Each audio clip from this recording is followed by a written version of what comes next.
Betul. Eee, Mungkin, untuk pertanyaan yang lain saya, saya catat dulu. Mungkin berikutnya tentang protokol Oke, protokol aman di masa new normal kita dalam hal pelatihan ataupun trip wisata dan sebagainya. Monggo Pak Udu, silahkan. ya. Kembali ya, ini bukan SOP ya, tapi adalah rekomendasi yang eee, saya membayangkan ini belum bisa berjalan, tapi kalau yang di tempat, di ruang aktivitas seperti kantor, itu saya sudah terapkan uji cobanya, berikut juga desinfeksi ataupun proses-proses yang berkaitan dengan alat, ya. Sedangkan untuk, gambaran dari kegiatan penyelaman, rasanya sih masih menunggu dan kita masih membayangkan ya. Tapi ini harus masuk akal untuk diterapkan. Kita akan, berada pada proses sarana berada pada sarana dan prasarana apa yang kita melakukan kegiatan. Kita berada pada interaksi dengan orang-orang siapa saja yang kita akan terlibat. Di situ kita harus berpikir bahwa semua protokol menjaga diri untuk tetap bersih dan sehat dan meminimalkan anggap semuanya adalah orang tanpa gejala, tapi tetap kita harus perlakukan semuanya orang yang sehat, tetap kita harus saling menjaga. Itu akan terjadi.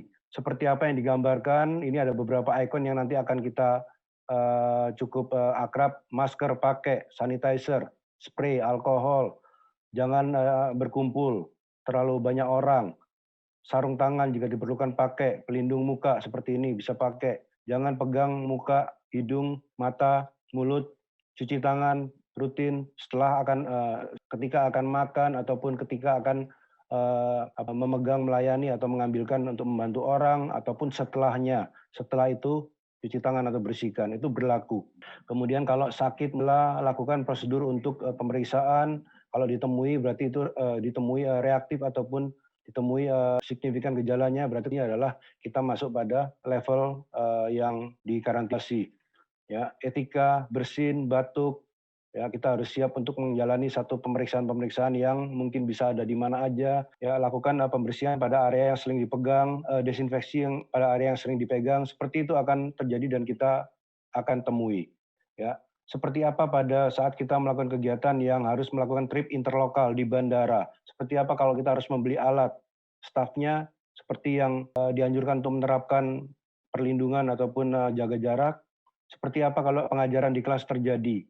Ya, dengan terbatasnya orang, kelas yang tadinya bisa 8 orang mungkin hanya bisa 4 orang, atau bagaimana di kapal yang diterapkan pembatasan ataupun aliran sirkulasi kegiatan yang harus menerapkan jaga jarak.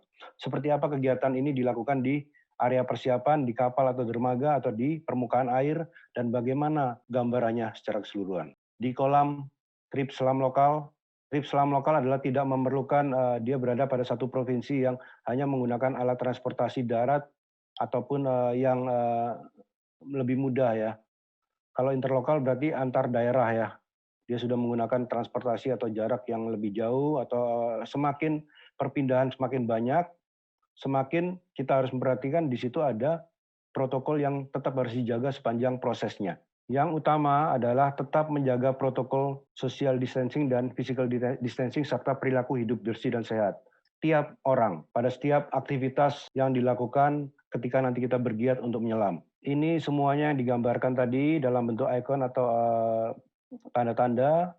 Kita akan membilas peralatan, mendisinfeksi, kita akan lebih mandiri memasang peralatan, ya kalau memungkin juga harus memastikan kita menerima kondisi orang yang membantu dan kita menerima kalau misalnya ada risiko yang tidak kita duga melalui orang yang membantu. Kira-kira seperti itu.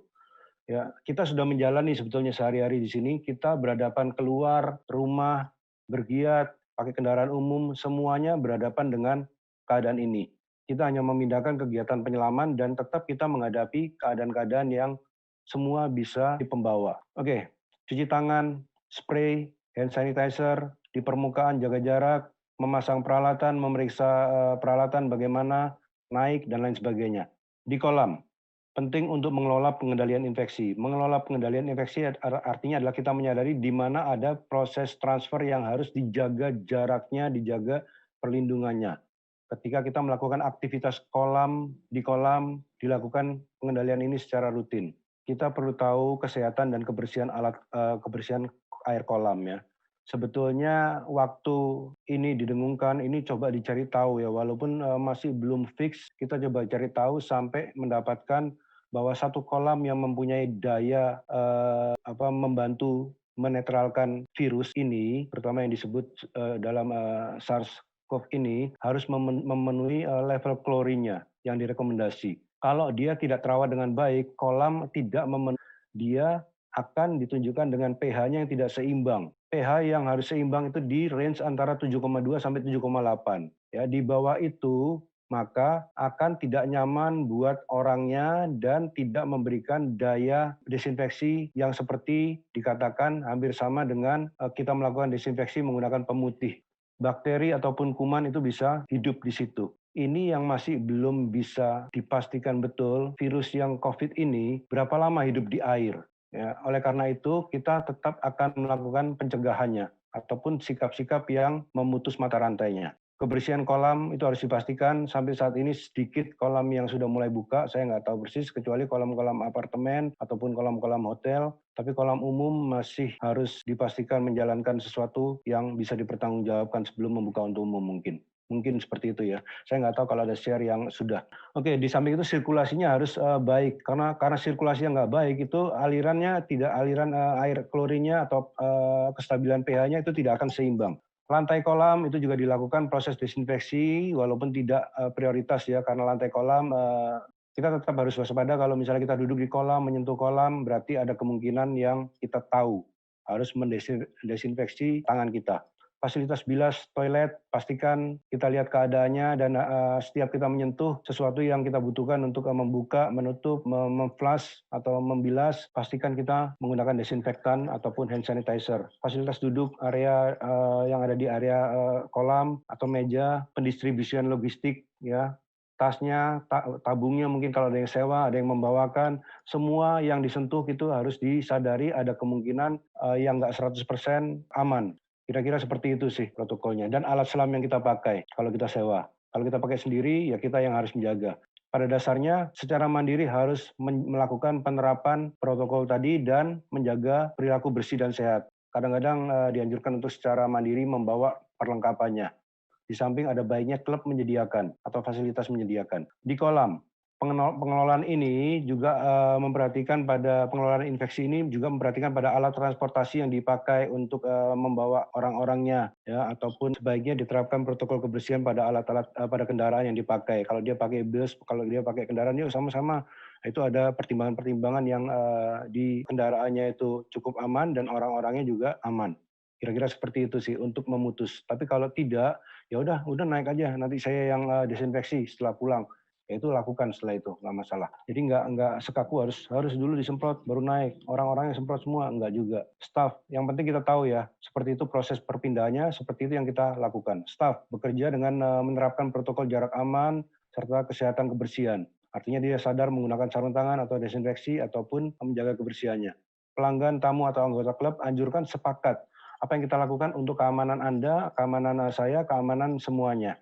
Pengendalian infeksi diterapkan sepanjang aktivitas di latihan di kolam secara konsisten. Ya, kita akan berkaitan dengan beberapa hal yang nanti akan kita lihat selanjutnya.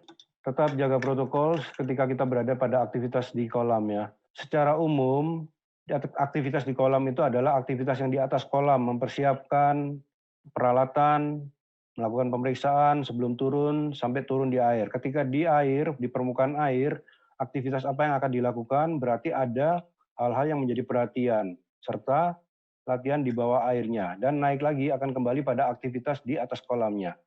Secara umum ini yang membantu memberikan gambarannya. General Safety Measures lakukan briefing secara jelas. Kita di kolam apa yang menjadi hal-hal yang diingatkan. Tanpa ini wajar kalau nanti ada anggota yang wah saya nggak tahu, habis nggak ngomong.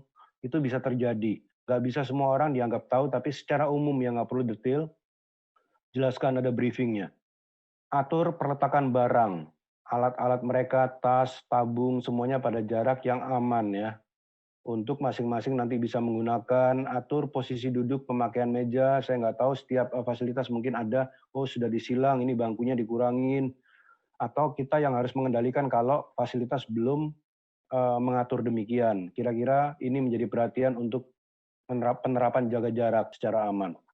Pembilasan dengan sabun shampoo ini sangat dianjurkan sebelum masuk kolam. Setiap peserta itu membilas. Ini berlaku di standar kebersihan air kolam sebetulnya sih ya. Karena tidak dianjurkan juga menggunakan selain pakaian renang ya. Yang non pakaian renang biasanya nggak dianjurkan. Itu satu aturan untuk supaya kestabilan tadi pH dan desinfeksinya baik, nyaman untuk kita dan efektif. Ya, desinfeksi adalah mengatur klorinnya ya. Bukan, desinfeksi di sini adalah melakukan setelah menyentuh-nyentuh dia melakukan desinfeksi di tangannya dan bisa melanjutkan aktivitas di kolam. Sebelum apa yang harus dilakukan dan sesudahnya ketika sudah naik sama juga ada proses itu. Kita dianjurkan untuk pakai perlindungan seperti masker itu di atas kolam ya. Terapkan untuk jaga jarak sosial ataupun jarak fisikal, terapkan perilaku hidup bersih dan sehat. Atur area perakitan alat. Dan ketika kita bekerja, lakukan secara mandiri. Ketika kita ingin membantu, pastikan kita minta izin dan menggunakan sanitizer sebelum kita membantu atau menggunakan sarung tangan. Ya. Sarung tangan yang kita pakai adalah untuk meyakinkan orang saya mengamankan dari tangan saya untuk membantu memegang alat Anda atau membantu untuk memberikan petunjuk. Kira-kira seperti itu. Ya, tapi sarung tangan yang sudah dipakai itu aman buat Anda yang pakai sarung tangan harus dilepas karena yang di permukaan sarung tangan kalau Anda pegang hidung dan alat dari yang Anda bantu itu ada sesuatu yang di situ yang virus atau sesuatu yang terpapar, maka Anda harus melindungi diri. Oke, setelah itu ketika kita sudah beraktivitas melakukan aktivitas perakit, kita lakukan desinfeksi sebelum turun ya. Paling tidak untuk meyakinkan bahwa tangan kita yang tadi melakukan aktivitas pegang sana, tarik kursi dan lain sebagainya, pindahin tabung, rapikan tas mungkin, kita mau masuk kolam dan saya ketika harus terpaksa melakukan membantu, tangan saya sudah saya desinfeksi gitu. Kita harus mengutamakan untuk bagaimana membantu ketika keadaan bisa membahayakan. Dibanding kita diamkan, saya harus jaga jarak loh, nggak bisa saya, biar aja. Dia bisa kenapa-napa nanti di kolamnya. Tenggelam kita biarin, kita harus jaga jarak, ya tidak begitu juga gitu loh. Tetap yang menjadi prioritas adalah selamatkan tindakan penyelamatan yang kita lakukan. Oke, pada dasarnya adalah buat diminimalkan virus masuk dan lindungi diri Anda. Oke, tadi sudah saya singgung, ini lanjutannya di sampai ke pre-dive safety check kita bisa lakukan tanpa menyentuh, jaga jarak, lakukan dalam jarak jauh untuk mengingatkan apa yang harus diperiksa, entry, terapkan cara turun yang paling bisa dilakukan secara mandiri, yang paling mudah. Body assist, ya saya ini belum sampai ketentuan bulatnya, saya bisa katakan ya untuk keadaan yang membahayakan Anda harus bisa membantu. Tapi Anda harus bisa melakukan dengan membantu memegang peralatan yang diperlukan. Ya. Setelah itu Anda harus lakukan sanitasi ketika sudah naik ke atas. Di permukaan air yang dianjurkan masker regulator itu tetap di mulut ya, karena itu adalah alat yang Anda pakai untuk sama fungsinya menutup bagian pernapasan Anda dan hidung, mata ketika Anda berada di air. Ya. Arah snorkel kalau Anda harus pakai, ketika Anda melepas masker, pastikan Anda menjaga jarak. Ketika Anda memakai masker, mungkin bisa sampai 1 meter. Ketika Anda terpaksa harus membantu, katakan pada saat briefing bahwa saya mungkin melakukan bantuan menyentuh, tapi kalau sangat terpaksa, itu harus disampaikan ya. Dan memegangnya bukan pada badan atau mukanya, lebih pada alatnya. Oke, ini masih belum bulat, ya, belum menjadi keputusan bulat. Saya butuh masukan juga. Be aware, hati-hati dengan arah snorkel pada saat kita harus tiupkan ya. Kita pasti harus jaga jarak ketika kita menggunakan snorkel. Lebih dianjurkan menggunakan regulator. Untuk itu penerapannya harus lebih mengelola udara supaya tidak sampai habis sama sekali. Kalau terpaksa pakai snorkel, ya kita bisa anjurkan untuk mengendalikan arahnya, arah hembusan, arah ketika dia menyemprotkan, membersihkan air dari dalam snorkel.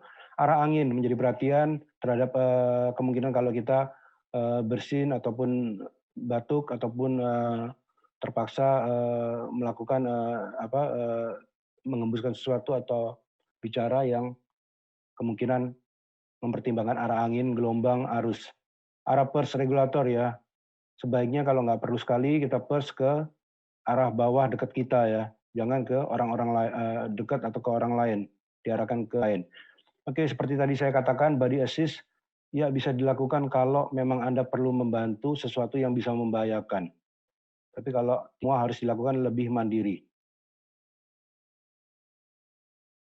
Ya, beberapa yang dilakukan di bawah air sharing, konfigurasinya harus menjadi perhatian. Air sharing, Octopus harus didesinfeksi, dipakai atau bisa digunakan.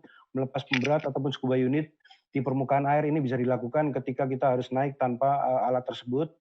Kalau bisa cukup kuat, kita bisa naik dan dilepas di atas. Exit, ketika sudah di atas air dan setelahnya, kita bisa membersihkan sanitasi tangan dan menggunakan masker. Setelah itu lakukan cleaning, ya, gunakan proteksi, pembongkaran peralatan, mengganti tabung kita bisa lakukan, dan pembersihan disinfeksi lagi. Dan selama surface interval, lakukan protokol seperti di darat yang berlaku, juga perilaku hidup bersih dan sehat. Oke, kira-kira seperti itu. Untuk selam lokal, semua pada dasarnya sama, kita akan bertemu dengan fasilitas transportasi darat, kumpul keberangkatan. Ketika itu diterapkan, ikuti. Dan Anda harus mencoba memperhatikan untuk menerapkan pada diri Anda sendiri kalau di tempat, di fasilitas tidak diterapkan atau longgar.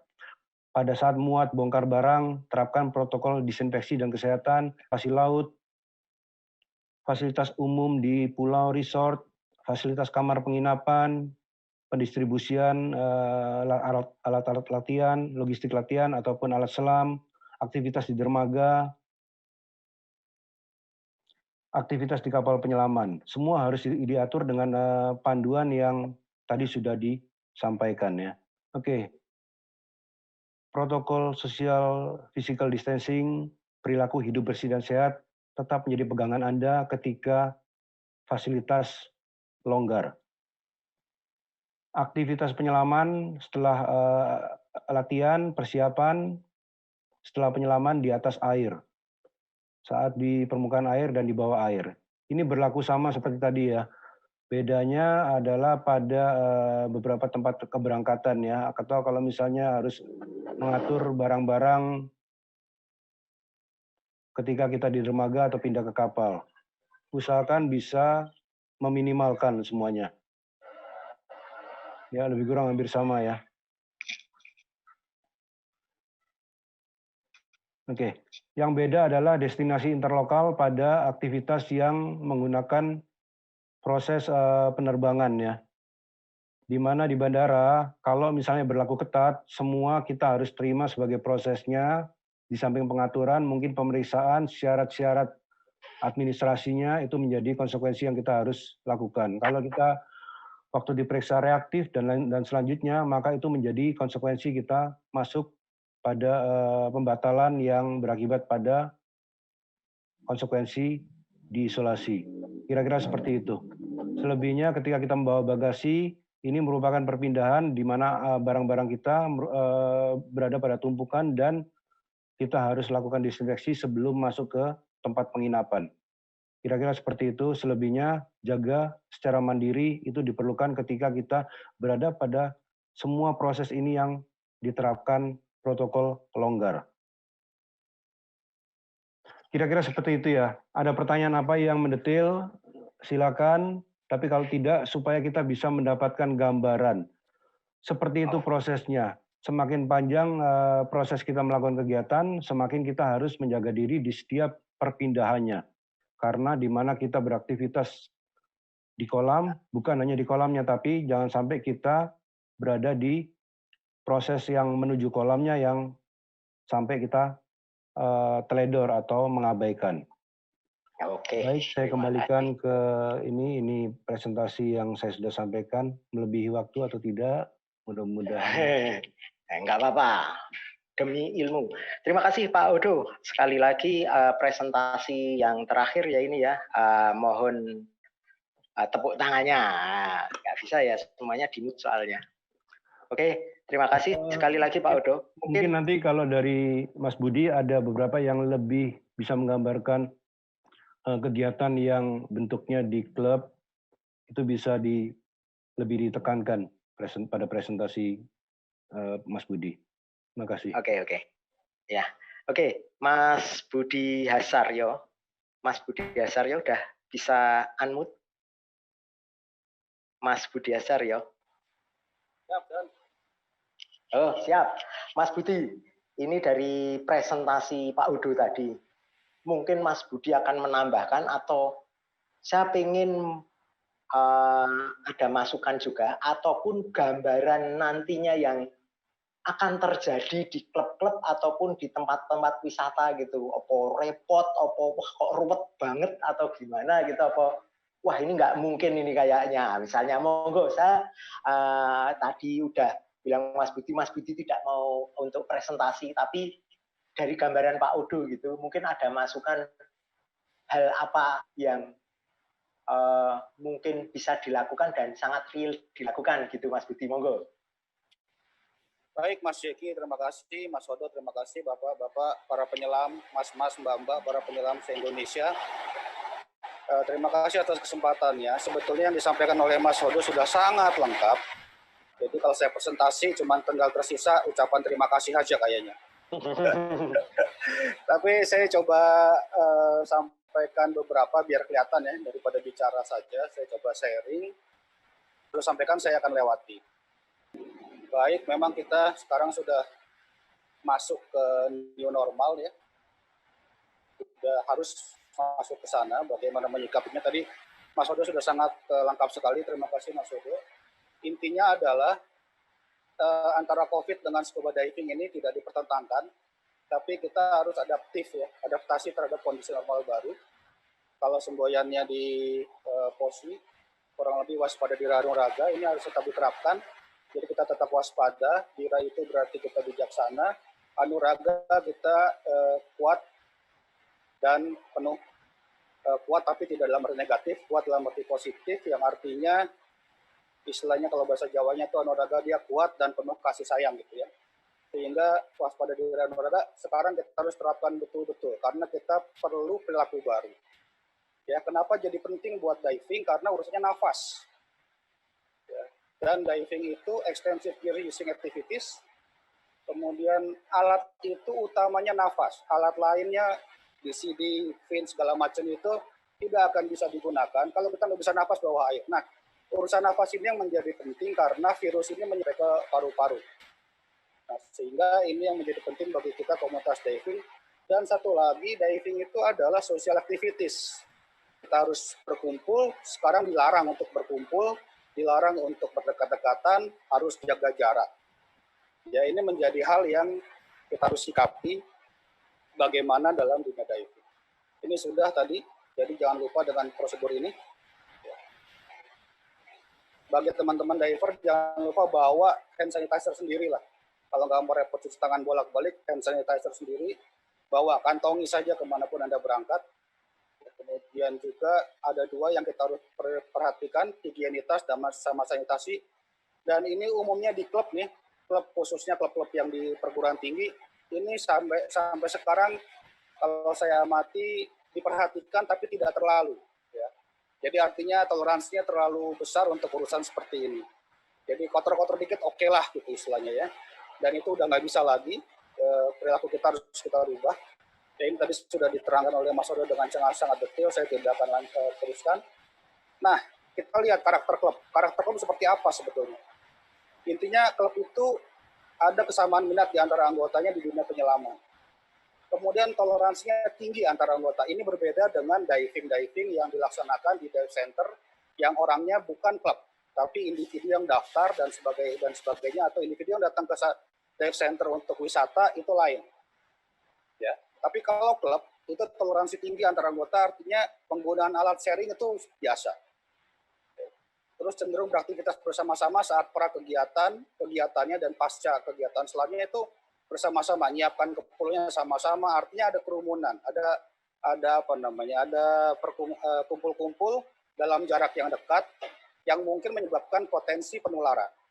Ya. Kadang-kadang di klub itu kalau kita bilang Anda lagi sakit nggak usah datang deh, tapi saking toleran, saking kuatnya ikatan klub, korsanya sangat kuat, nggak ada masalah, gue bisa datang, gue bisa bantu apapun yang gue bantu, padahal dia kondisi sakit. Nah itu hal-hal kayak gitu sekarang sudah tidak bisa lagi. Nah, karena karakter klub pada kondisi normal baru kurang lebih seperti ini. Dipastikan anggota sehat. Terapkan prinsip dasar keselamatan dan kesehatan pada kondisi normal baru, jadi harus tegas. Ya, dive masternya atau instruktur harus tegas. Kalau kita mau di klub ini mau beraktivitas, maka yang pertama batasi. Biasanya kan klub anggotanya banyak, artinya kita harus batasi jumlah anggota yang beraktivitas. Kita mau nggak mau jadwalkan. Nah, kemudian klub juga punya karakter alatnya tidak sebanyak anggotanya. Nah, sehingga dengan kondisi seperti ini, maka alat yang digunakan sesuai dengan, anggota yang berlatih sesuai dengan jumlah alat yang digunakan.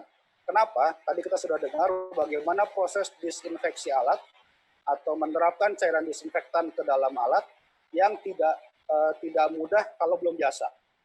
Karena setelah dipakai, kalau biasanya kan kita di klub itu di kolam renang, setelah pakai, teman pakai silakan aja. Sekarang nggak bisa, satu orang satu pakai.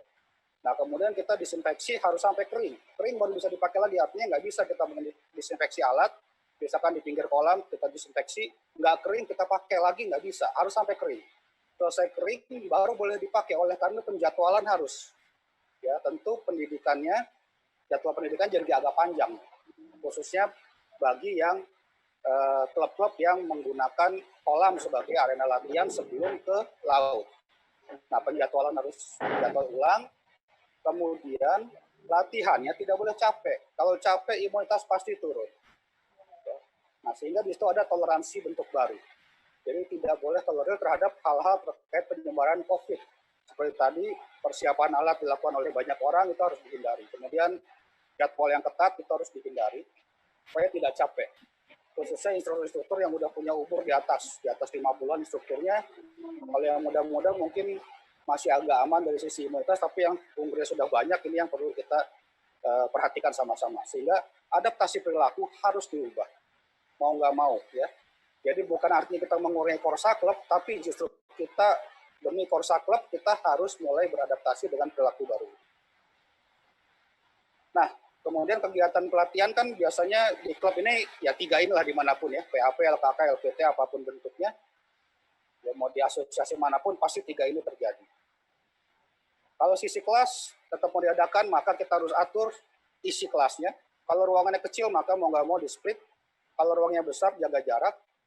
Kemudian masker tetap digunakan, hand sanitizer digunakan, sehingga sebelum masuk kelas, keluar kelas harus menggunakan hand sanitizer atau cuci tangan.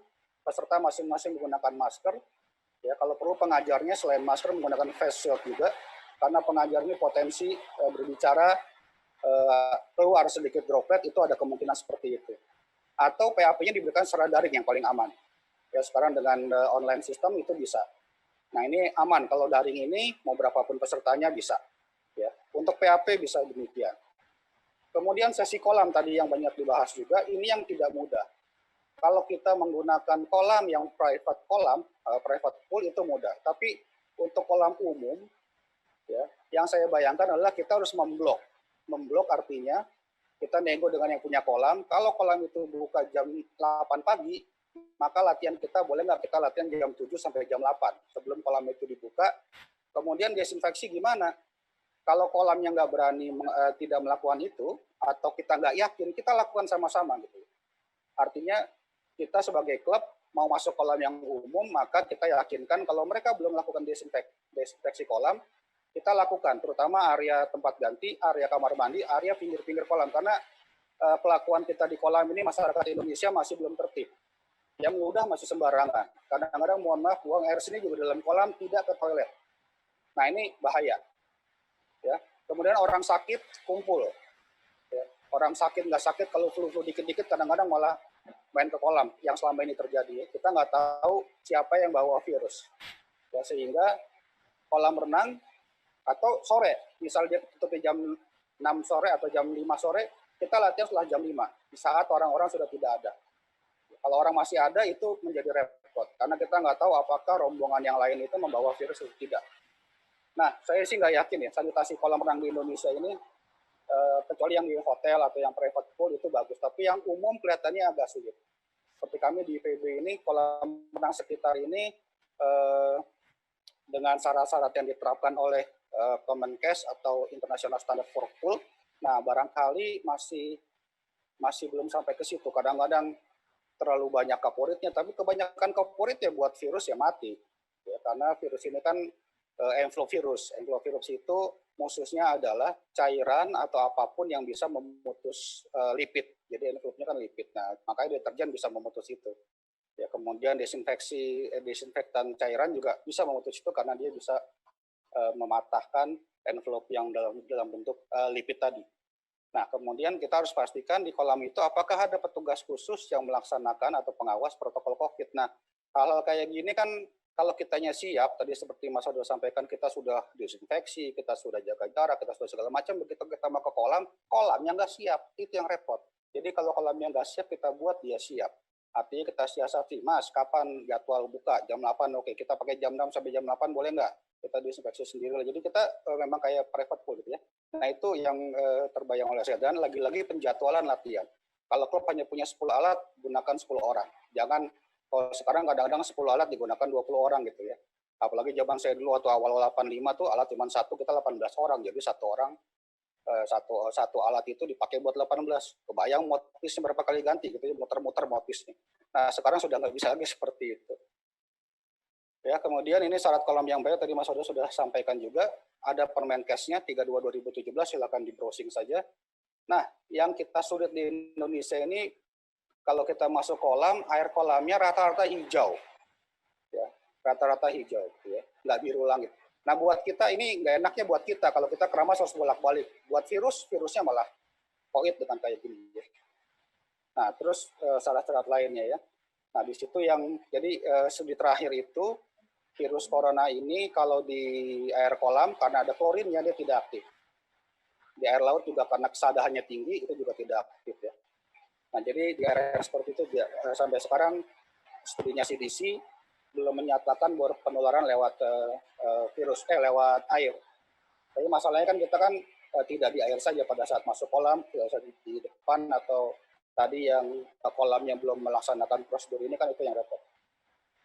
Nah, ini juga buat diving, karena sudah nggak bisa lagi rame-rame kayak gambar di sebelah kanan atas yang dua ini, ya mungkin yang di bawah ya. Jadi semakin dikit orangnya untuk pencegahan.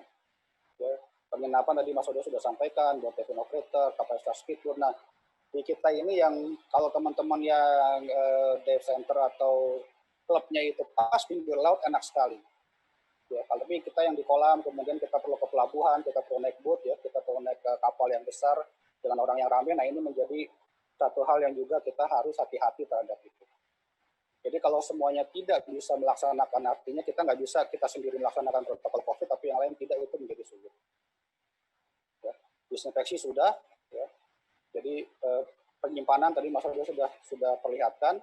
Kemudian kita perlu logbook perawatan alat supaya benar-benar alat, terutama alat di klub ini betul-betul dirawat dengan baik hingga kering. Ya, kadang-kadang apalagi kalau tempat saya di Bogor nih kelembapan sangat tinggi. Ini udah 3 bulan saya nggak tahu, barangkali udah jamuran kali, karena kita nggak boleh masuk kampus. Ya, apalagi di tempat peralatan-peralatan yang disimpan di Bogor, tingkat kelembapannya tinggi, pasti jamuran, dan itu kita harus lakukan total disinfeksi alat.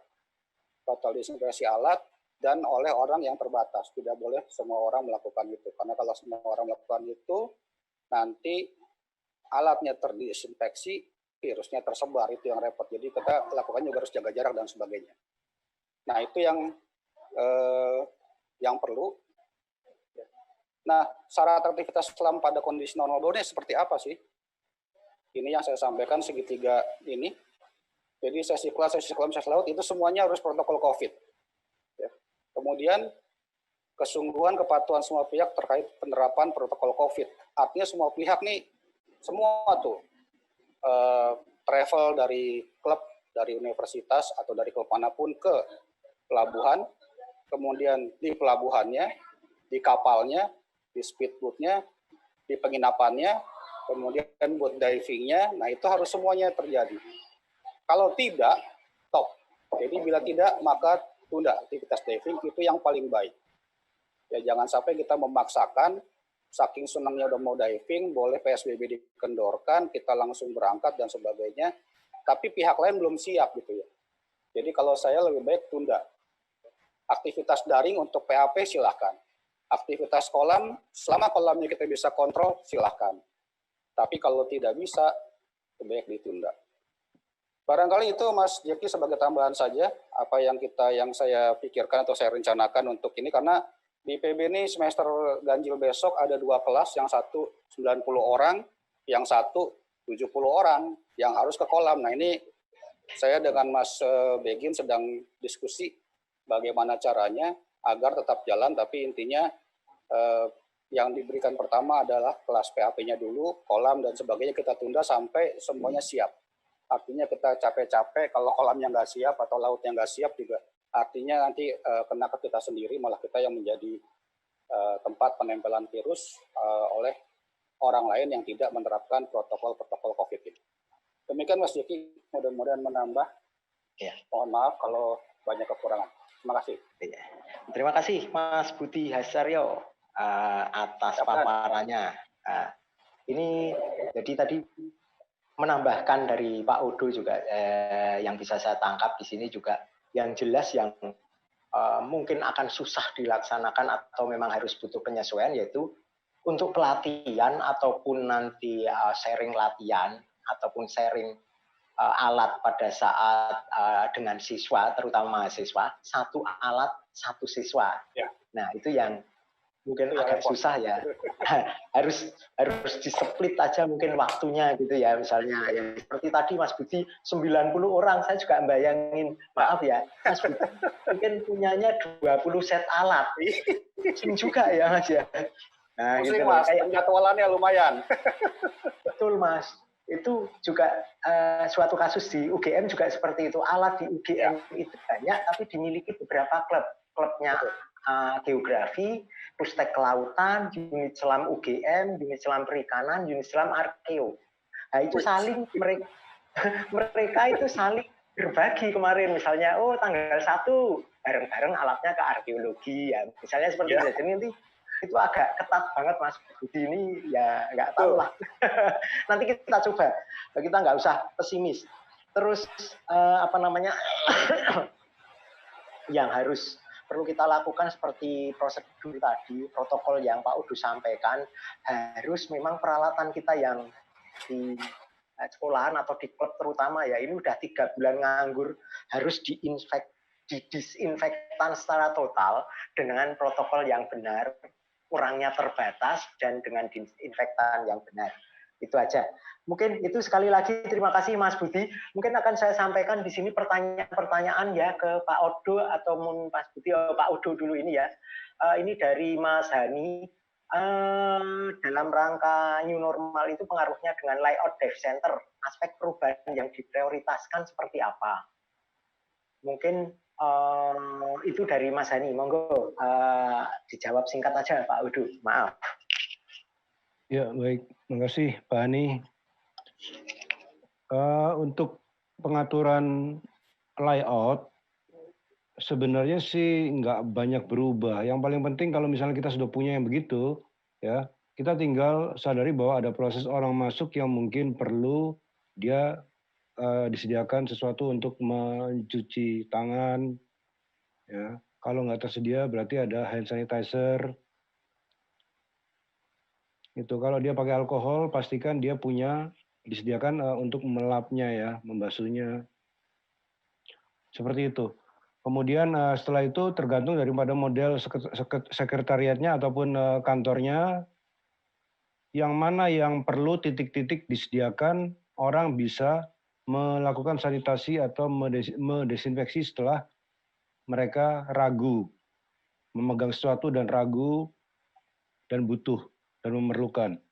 Tapi kalau misalnya fasilitas sudah dilakukan pembersihan yang dianjurkan 2 kali sehari waktu mau buka dan waktu mau tutup, itu paling enggak kalau langkah-langkah yang dilakukan itu prosedurnya katakan semua yang sering dipegang, kemudian tiap meja kerja semua punya perilaku untuk membersihkan yang sering dipegang, telepon, laptop itu sudah bisa dibiasakan dan bisa meminimalkan orang yang datang dan mengikuti petunjuk yang diberlakukan untuk kehadirannya. Ya, kalau secara keseluruhan tidak harus merubah ini harus buat ruang sendiri, enggak, hanya perlu membuat zonasi aja. Zona-zona yang prosesnya perlu dikelola gitu. Seperti misalnya yang sebelumnya ya kantornya begitu hanya perlu pembatasan aja, dikasih pembatas ini kalau mau ada bicara di counter ketika dia baru datang atau melakukan transaksi pembayaran misalnya, atau misalnya mau bertemu dengan seorang ya ada yang diterapkan berkaitan dengan yang diingatkan untuk penjagaan jarak ataupun tersedianya misalnya seperti itu. Mungkin begitu ya Mas Hani dari Pak Udo. Ada sedikit juga mungkin bisa saya jawab tentang apakah perlu kompresor untuk didisinfektan. Itu kemarin masih ada pro dan kontra, harus pakai filter dan sebagainya. Cuman ini Pak Udo mungkin masukannya, apakah tabung selam itu perlu didisinfektan dalam artian isi dalamnya? Sedikit aja monggo Pak. Ya. Seperti yang sebelumnya sudah pernah disampaikan ya dari Dan itu sebetulnya atau dari referensi lain bahwa ketika pengisian di dalam tabung itu ada temperatur yang membuat COVID ini nggak bisa hidup ya untuk bagian dalamnya. Tapi kalau misalnya ada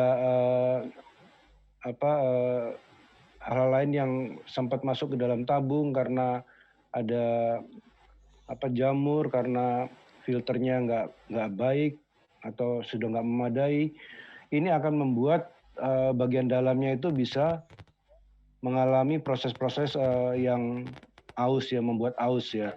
Itu yang harus dilakukan secara normalnya setiap tahun secara pemeriksaan secara visual ya. Tapi kalau misalnya berkaitan dengan COVID ini tidak perlu dilakukan desinfeksi ya. Oke, gitu ya. Dan tadi pertanyaan dari Mas siapa tadi? Mas Duden ya, Mas Is. Oke, ada sedikit tambahan ini Pak Udo. Mas Dokter Mula mau nambahkan tentang disinfektan. Monggo, Mas bisa bicara? Dokter Mula. Halo. Ya, halo. Terdengar ya? Halo. Oke, silakan Dokter Mula. Sedikit saja kalau mau nambahin. Monggo, silakan berbagi. Ya, terima kasih untuk ini waktunya. Untuk Pak Hodo dan juga Pak Budi, terima kasih paparannya ya. Sangat mencerahkan. Untuk disinfeksi sebenarnya untuk perhatian ya. Yang paling penting memang betul yang di second stage, karena yang misalnya dipakai penggantian ataupun pada snorkel. Tetapi saran saya jangan pakai yang berbahan dasar klorin karena akan menyebabkan korosi pada logam ya. Alternatif lainnya adalah bisa pakai larutan detol atau yang paling sederhana ya pakai deterjen, karena deterjen itu sebenarnya disinfektan kuat ya. Tetapi kalau pada proses disinfeksi di fasilitas kesehatan sesuai Permenkes RI nomor 27 tahun 2017 bisa di-download. Memang prosedurnya kalau untuk alat medis harus dicuci dulu pakai deterjen atau pakai larutan enzimatik, kemudian dilakukan disinfeksi sesuai peralatan kegunaannya. Kalau masuk tubuh harus tingkat tinggi.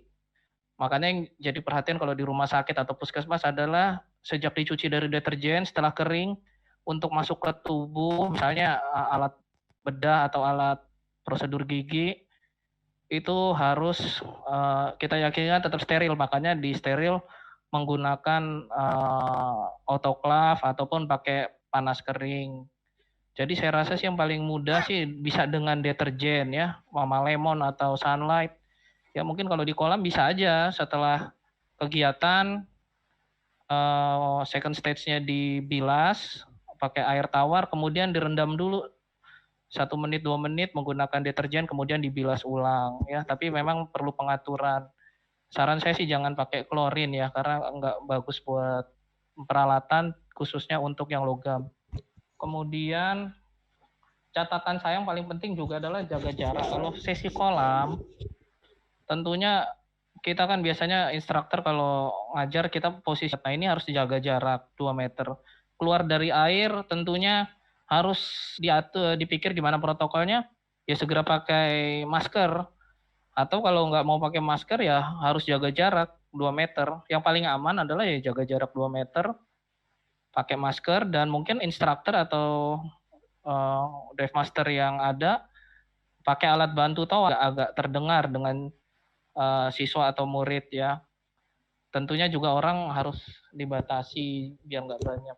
Kemudian ada beberapa protokol-protokol yang harus jadi perhatian karena di sini ada Pak Hodo yang akan juga sedang menyusun ya SOP untuk apa namanya daerah pandemik ini setelah dilonggarkan PSBB adalah prosedur darurat.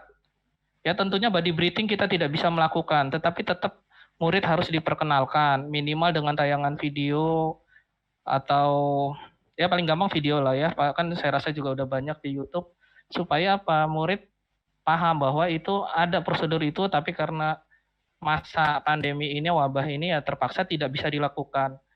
Kemudian untuk selanjutnya untuk keamanan dalam penyelaman baik di kolam ataupun di laut, kita kan selalu bilang never dive alone, minimal berdua. Nah menurut saya sekarang nggak bisa lagi berdua, paling tidak 2 pasang body. Kenapa? Karena kita tidak akan bisa melakukan body breathing dengan satu second stage. Tentu pakai octopus. Nah, apes-apes misalnya saya nyelam, body saya, octopusnya juga ikut rusak, paling tidak ada satu body lagi, satu pasangan lagi, artinya tersedia 2 octopus lagi untuk. Jadi seperti itu mungkin nanti yang perlu disesuaikan. Termasuk R atau RJP. Baik untuk training level rescue ke atas ataupun sebagai prosedur darurat real emergency situasi. Maaf nih lagi ada orang yang masuk. Iya, aku pakai masker dulu. Untuk CPR atau RJP kita tidak boleh melakukan mouth to mouth. Gunakan masker ambu bag, gunakan ambu bag ya. Jangan juga pakai pocket mask ditiup dari mulut. Pakai ambu bag untuk mencegah infeksi dari orang yang kita tolong. Kemudian mungkin itu aja sih ya.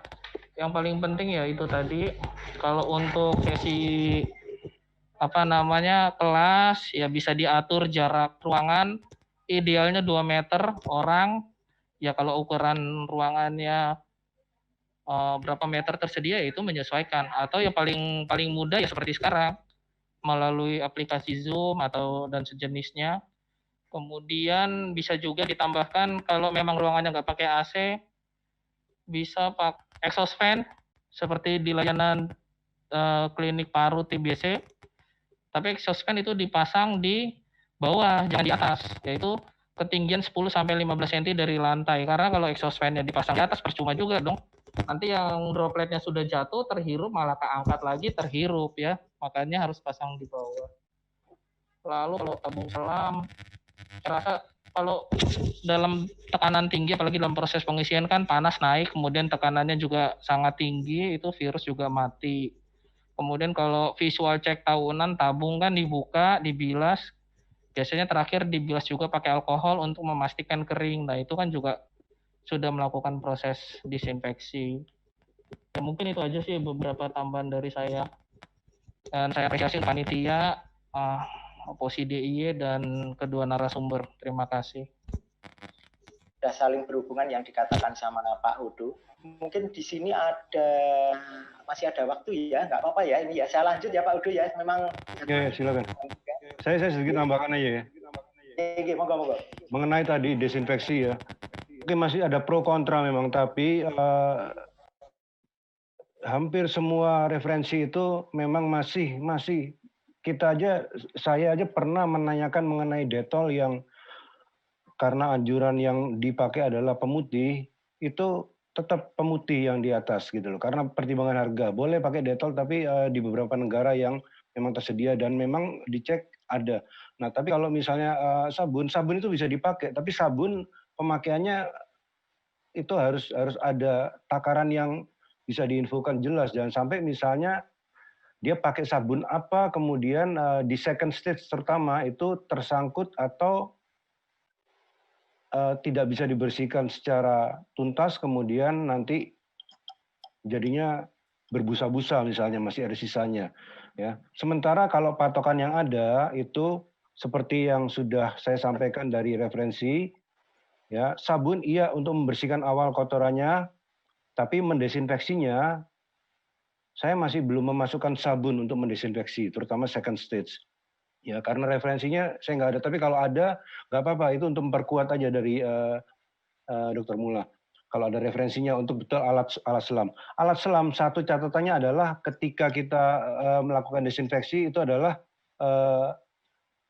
semua menganjurkan manufacturer menyarankan seperti apa. Saya share sedikit berkaitan dengan manufacturer ya. Salah satu manufacturer yang sudah sempat memberikan ya ini bulan 4 dari Huis Outdoor ya, dari mulai Atomic, Oceanic semuanya ya.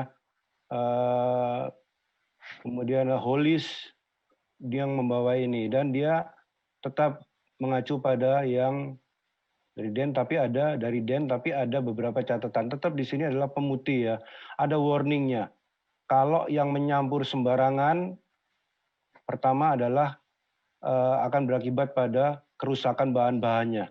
Itu sudah dicantumkan ya sebagai warningnya.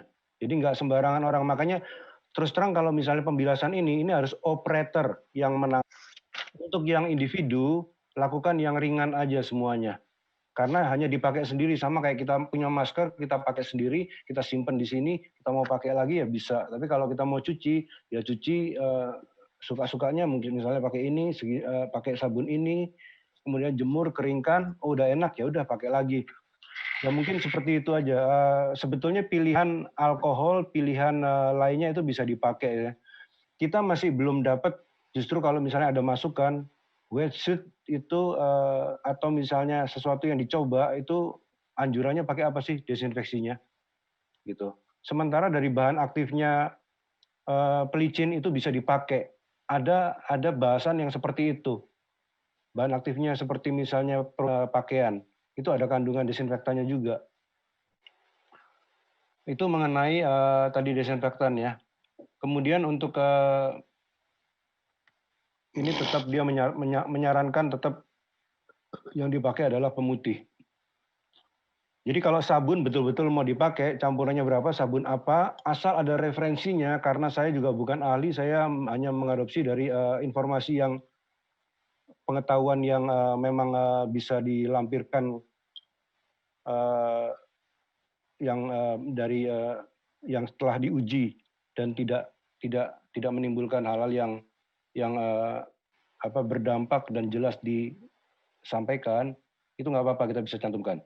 Oke, mengenai regulator second stage untuk berbagi udara, sebetulnya waktu kita nanti ke depan, sedapat mungkin kita kalau nggak sangat darurat, kita tetap menggunakan tidak satu regulator, tapi memang harus dengan alternate air source ya untuk memberikannya. Dan anjurannya kebanyakan adalah itu didesinfeksi. Jadi bukan untuk dipakai sendiri, tapi ketika keadaan darurat dibutuhkan. Yang terbaik kalau kita mau terapkan adalah air management atau gas management, sehingga gas manajemennya harus lebih konservatif. Bagaimanapun juga kita mencegah untuk sampai ada yang out of air. Kemudian kalau yang lainnya berkaitan dengan tidak berfungsi atau ada masalah, sebaiknya dicegah lagi dengan perawatan benar dan pemeriksaan yang benar. Kira-kira pemikiran konservatifnya seperti itu. Ya, terima kasih. Oke, terima kasih Pak Udo atas tambahannya. Ini tadi juga ada pertanyaan dari Mas Riko Sirigu, Mas Riko Lipi. Kalau alat-alat pribadi kita, apakah perlu disinfektan dulu atau tidak? Itu Mas Pak Udu, mohon disampaikan sedikit saja. Tetap perlu. Bagaimanapun Tetap juga perlu kita nggak ya. tahu waktu mungkin kita pegang sana, pegang sini, kemudian pasang alat kita yang pindah di situ. Pegang sana sini mungkin ada meja, ada di kapal kita pegang railingnya, kemudian habis itu kita ngerapiin alat kita, bisa terjadi itu. Cuman alat sendiri nggak seperti alat sewa. Karena kita yang pakai sendiri, kita tahu bahwa ada yang perlu kita pahami, karena kita bayangkan terjadinya seperti itu kemungkinan. Ya. Oke, terima kasih Pak Udo. Ini ada pertanyaan dari Pak Michael, tapi berhubung dengan masalah ekonomi ya, penerapan protokol tersebut sudah adakah perhitungan dari ekonomi? Mohon maaf Mas Michael, mungkin bukan di forum ini ya, sekali lagi maaf karena ini sangat banyak aspek yang harus kita kita perhitungkan di sini, karena ada di wisata, ada di pelatihan, ada di course atau apa ya, atau untuk penelitian itu beda-beda nanti perhitungan ekonominya. Ada pertanyaan lagi dari Mas Sultan yang ada di Jepang gitu. Ya, pada masa new normal besok, apakah ada sertifikasi dari pemerintah atau usaha sewa ataupun apapun atau dev center atau klub yang telah menjalankan SOP yang nantinya akan dibuat? Ada rencana seperti itu enggak Pak Hodo?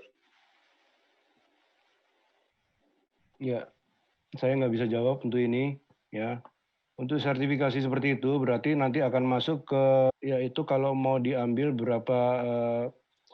beberapa panduannya itu ada di HIRA ya, karena kemampuan untuk bisa menganalisa, mengakses melakukan semua kualitas secara lebih baik itu memang harus memenuhi ya. Makanya mungkin bentuknya yang nanti diterapkan itu dalam bentuk rekomendasi untuk SOP yang akan dibuat oleh masing-masing secara spesifik. Semua tujuannya adalah untuk menurunkan risiko, bukan menjamin aman. Tidak ada yang aman. Ketika kita melakukan kegiatan dimanapun juga, semuanya adalah disarankan untuk menurunkan risiko, tapi tidak ada yang bisa menjamin aman. Jadi untuk sertifikat, saya belum bisa menjawab atau tidak bisa tahu persis untuk regulasi itu.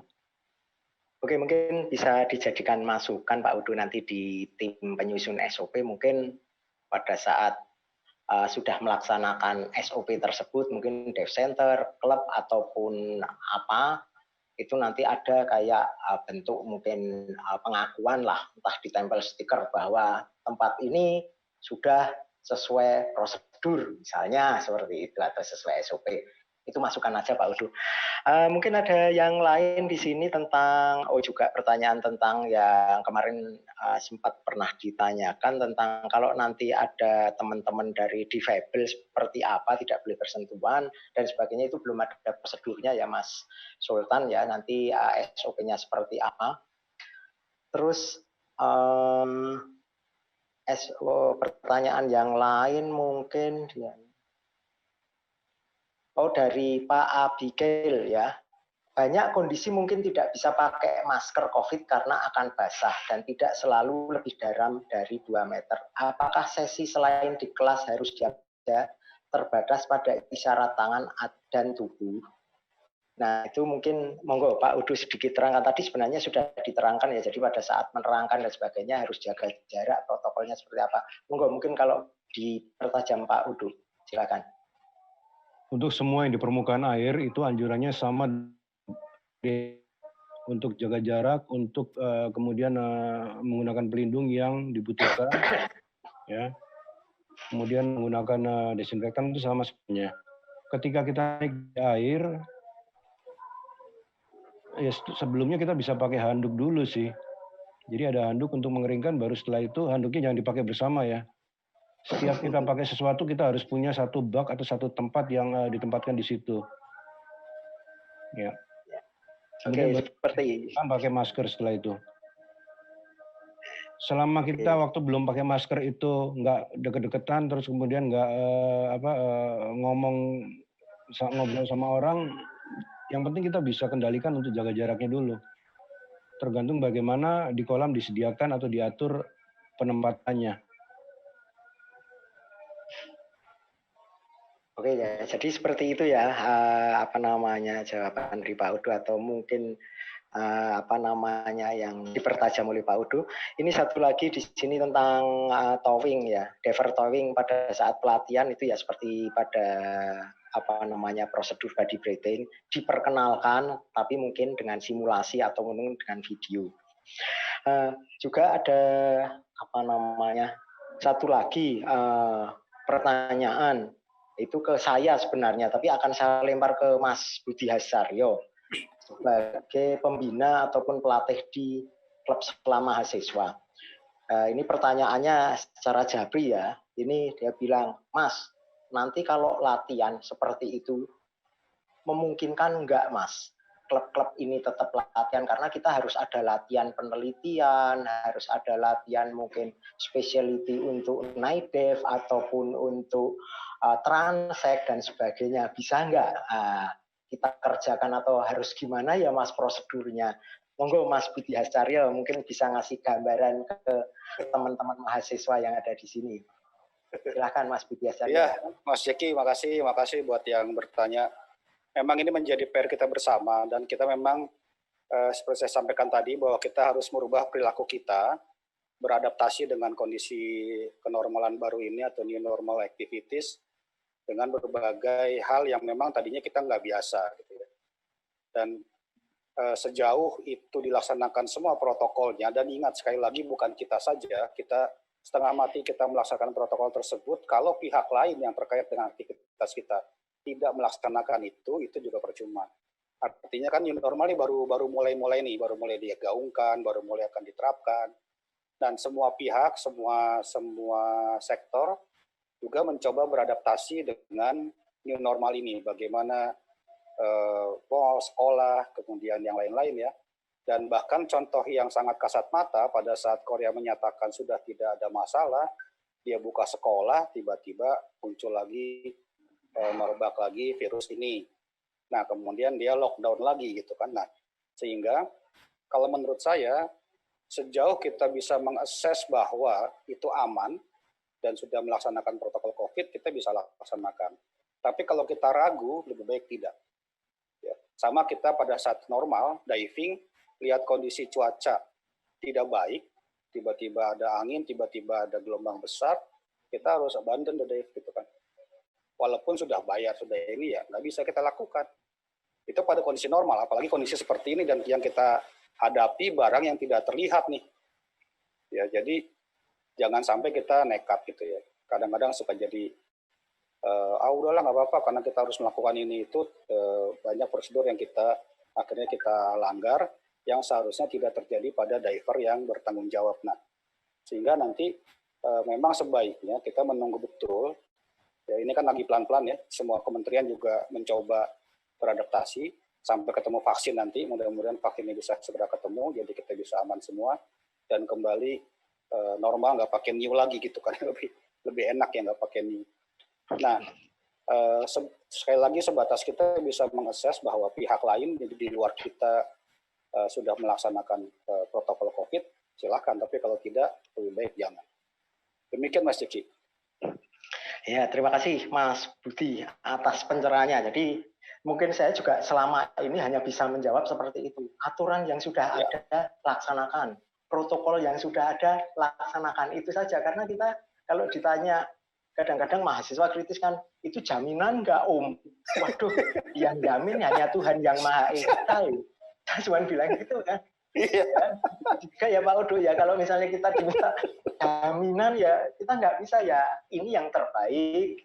Pemerintah sudah mempunyai aturan-aturan dibikin oleh para ahli, masukan-masukan dari dokter, dari ahli-ahli yang lain, ahli pandemi. Ya saya hanya bisa seperti itu. Karena kadang-kadang seorang mahasiswa juga pasti ditanyakan orang tuanya juga. Misalnya, wah sekarang nyelam udah aman belum? Coba tanya instrukturnya. Kalau aman silahkan lah.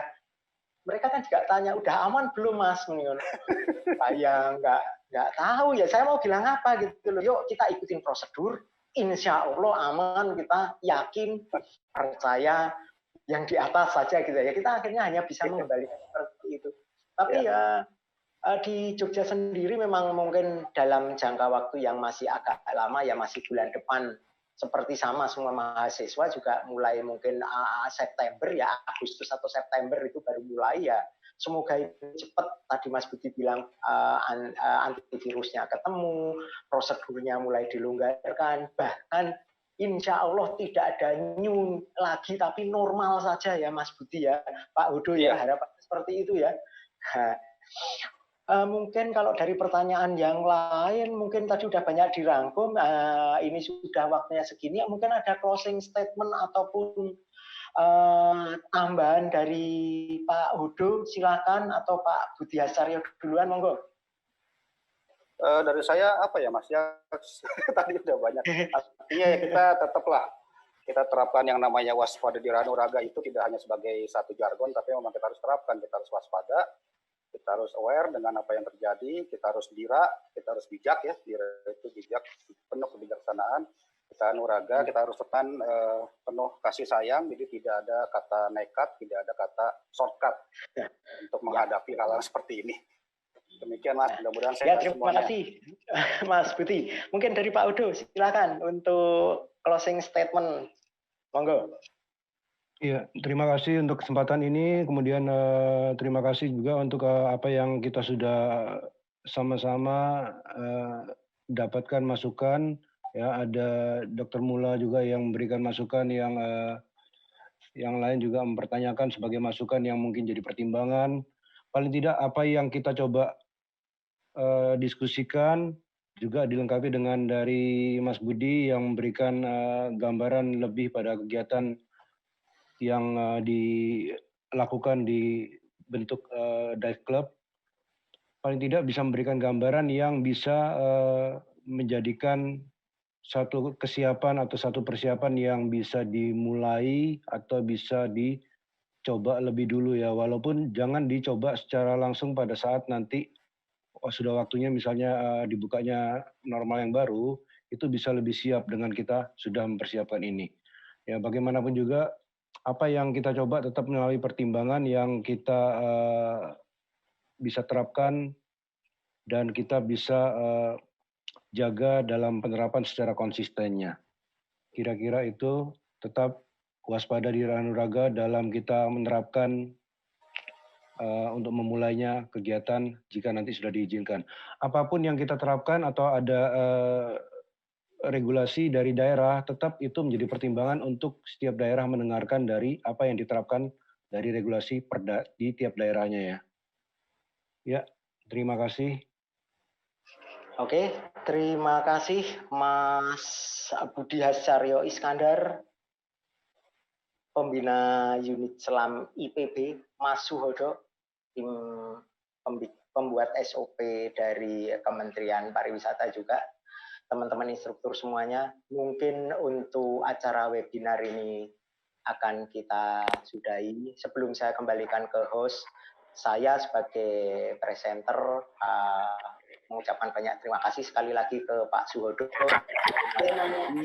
kepada rekan-rekan instruktur, rekan-rekan dive master, juga kepada rekan-rekan penyelam maupun yang akan nantinya menjadi seorang penyelam. Saya banyak salah, mungkin banyak kekurangan, saya mohon maaf yang sebesar-besarnya. Wassalamualaikum warahmatullahi wabarakatuh. Salam sehat, waspada di Ranuraga.